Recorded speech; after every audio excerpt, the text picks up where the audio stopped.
সবাইকে ইম্মানুয়েল। আমি পবিত্র বাইবেল থেকে একটি অংশ পাঠ করব।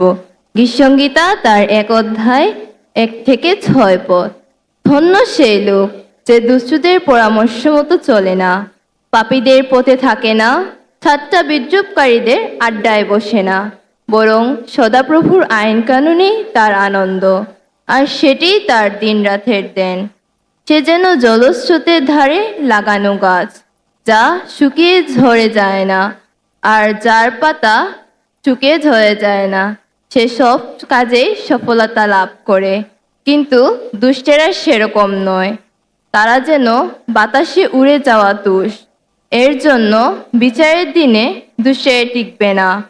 পাপীরা ঈশ্বর ভক্তদের দলে টিকে থাকতে পারবে না, কারণ ঈশ্বর ভক্তদের চলার পথের উপর সদাপ্রভুর খেয়াল আছে, কিন্তু দুষ্ট লোকদের চলার পথের উপর রয়েছে ধ্বংস। এই স্থানে পবিত্র বাইবেল পাঠ করা সমাপ্ত। ঈশ্বর তার নিজ আপন বাক্যের মধ্য দিয়ে আমাদের প্রত্যেককে আশীর্বাদ দান করুক। আমেন।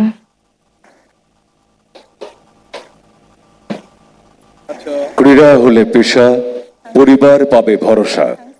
উপস্থিত সুধী, যুব ও ক্রীড়া মন্ত্রণালয়